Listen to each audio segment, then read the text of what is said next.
उस रात बारिश कुछ ज्यादा ही अजीब थी। बूंदा छत पर नहीं ऐसी लग रही थी जैसे किसी पुराने ताबूत पर गिर रहे। हर आवाज सुनकर यह लगता था कि घर के बाहर खड़ा है और धीरे धीरे दरवाजे के करीब आ रहा। मध्य प्रदेश के एक छोटे से गांव भैरवपुर में पिछले 2 महीनों से एक अजीब बीमारी फैल रही। पहले लोगों ने उसे साधारण बुखार समझा, फिर किसी ने कहा कि यह कोई नया वायरस है।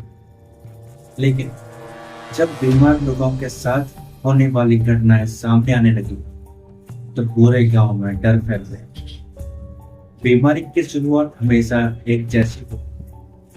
रात को ठीक 3 बजे किसी के खिड़की पर नाखून रगड़ने की आवाज सुनाई देती। उसके बाद अगले दिन तेज बुखार चढ़ जाता। तीसरे दिन मरीज बार बार एक ही नाम बड़बड़ाने लगता, डाकिनी। और सातवें दिन वह इंसान या तो मर जाता या पागल हो जाता।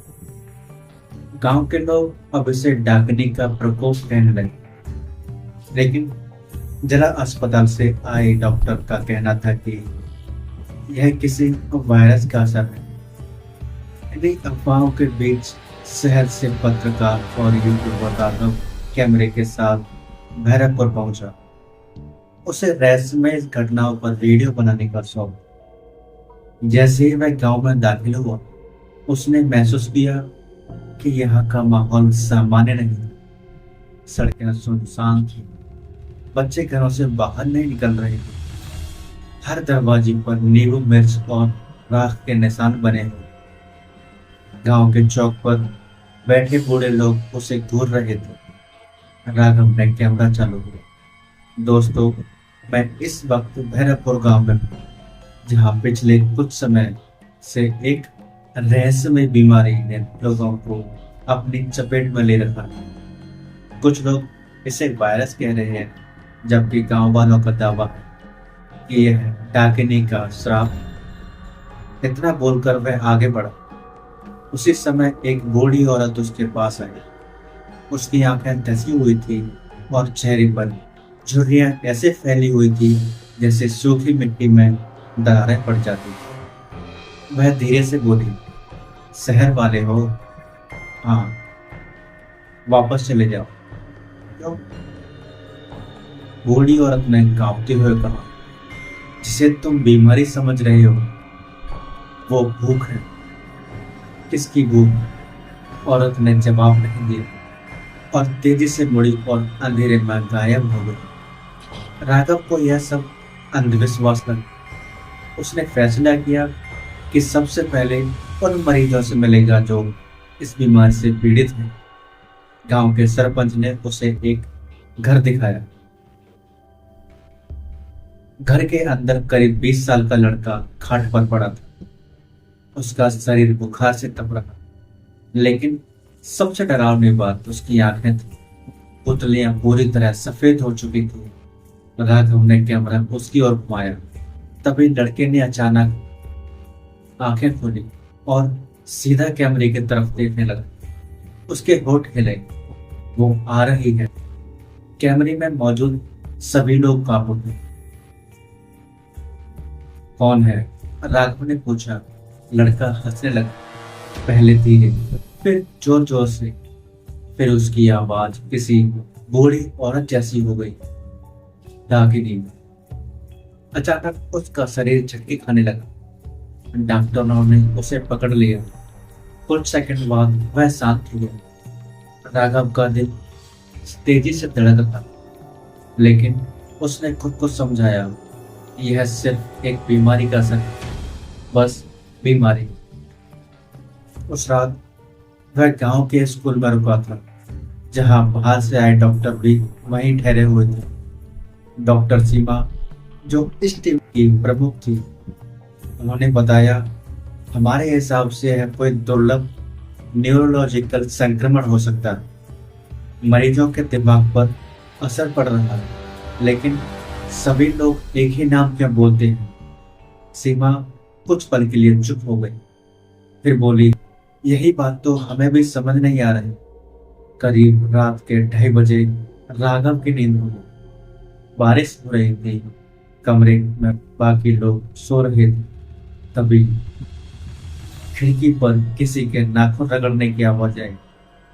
राघव का शरीर ठिठुर गया। आवाज फिर आई। वह धीरे धीरे खिड़की के पास पहुंचा। बाहर खूब अंधेरा था, लेकिन बिजली चमकते ही उसे कुछ दिखाई दिया।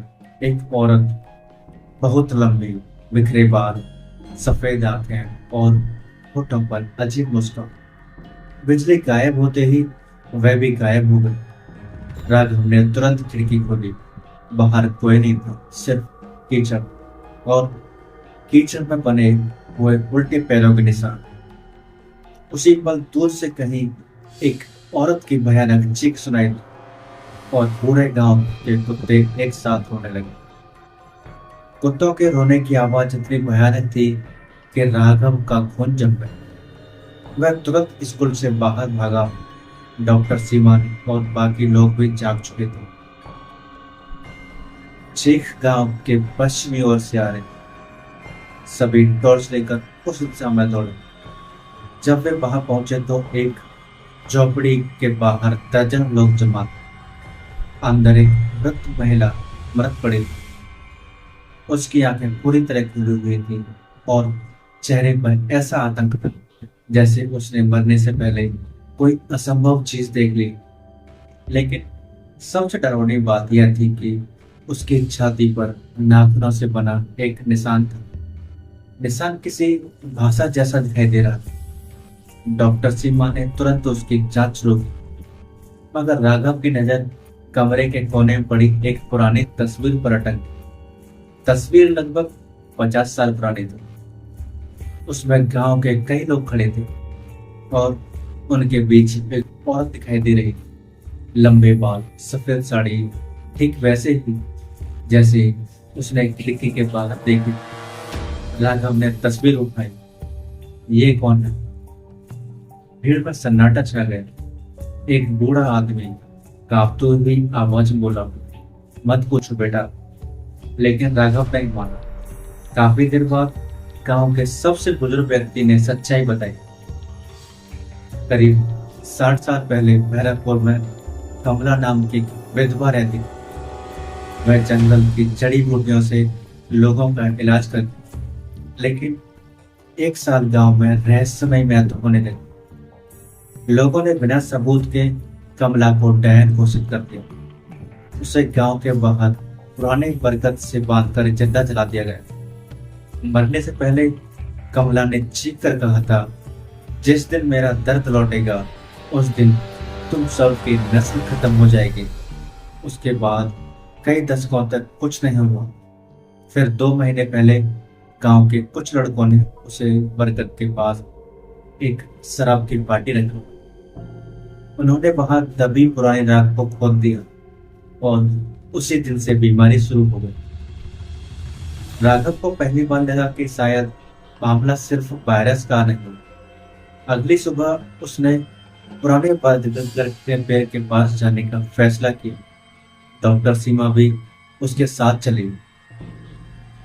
बरगद गांव के बाहर लगभग 2 किलोमीटर दूर जंगल में था। जैसे जैसे वह उसके करीब पहुंचने गए, मोबाइल का नेटवर्क गायब होने लगा। हवा अचानक ठंडी हो गई, पक्षियों की आवाज बंद हो गई और फिर अचानक उस पेड़ तक पहुंच गए। बरगद असामान्य रूप से विशाल था। उसकी जड़ों के बीच काली राख फैली हुई थी। राघव कैमरा चालू करके रिकॉर्डिंग करने लगा। तभी कैमरे की स्क्रीन अपने आप झिलमिलाने लगी और स्क्रीन पर कुछ सेकंड के लिए एक चेहरा उभरा। सफेद आंखें, जला हुआ चेहरा, वही औरत। राघव घबरा गया।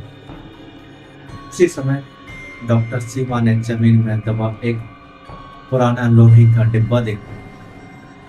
जब उसे खोला गया तो उसमें कुछ हड्डियां मिली और एक तांबे का ताबीज। ताबीज पर संस्कृत में कुछ लिखा था। उसे पढ़ने के लिए वे पास के शहर में रहने वाले एक विद्वान पंडित के पास पहुंचे। पंडित ने ताबीज देखते ही अपना हाथ पीछे खींच लिया। इसे कहाँ से पाया? राघव ने पूरी बात बताई। पंडित का चेहरा पीला पड़ गया।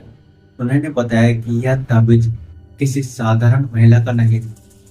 कमला वास्तव में एक तांत्रिक परिवार से थी, लेकिन वह लोगों को नुकसान नहीं पहुंचाती थी। ताबीज उसे एक खतरनाक आत्मिक शक्ति से बचाने के लिए दिया गया था।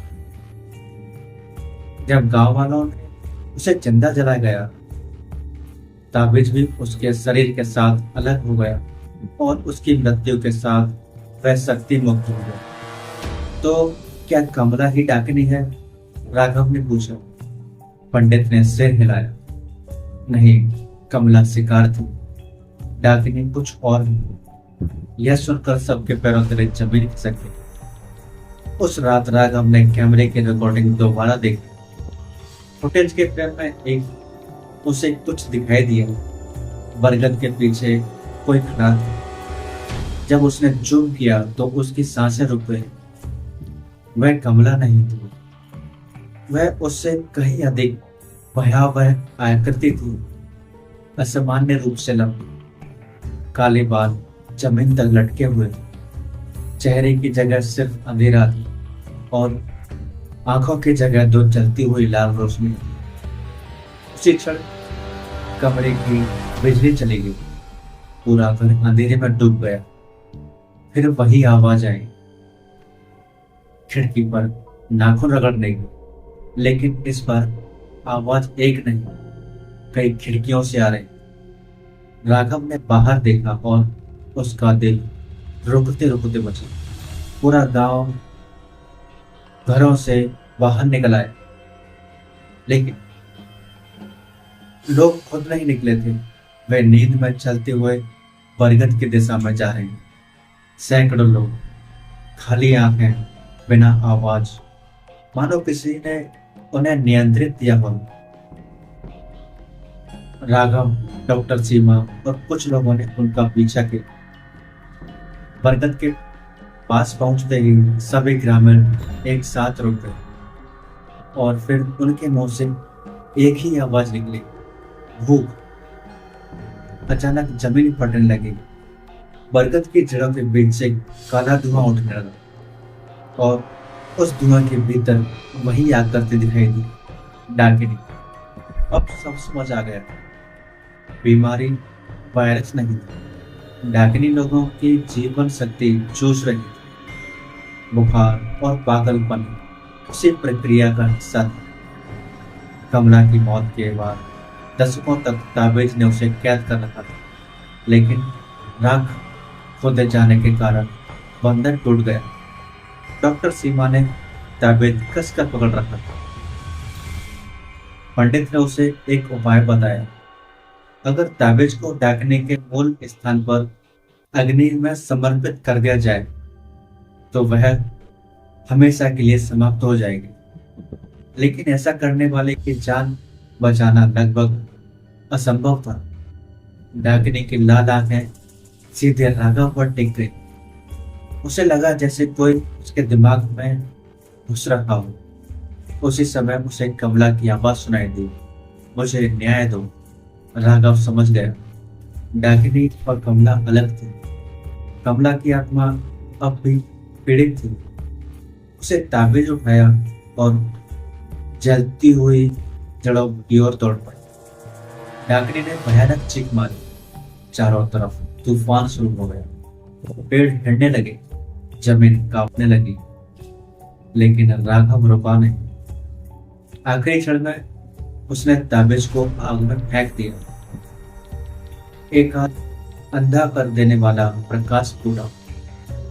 डाकिनी की चीख पूरे जंगल में गूंज उठी और फिर सब कुछ शांत हो गया। बरगद जलकर राख बन चुका था। गांव के लोग सामान्य अवस्था में लौट आए थे। बीमार मरीज धीरे धीरे ठीक होने लगे और रहस्यमय मौतें बंद हो गई।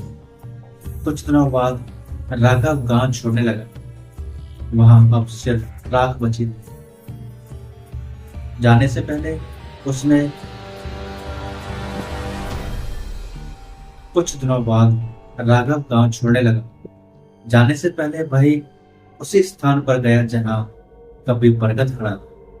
वहां अब सिर्फ राख बची, लेकिन राख के बीच में एक छोटी सी चीज थी।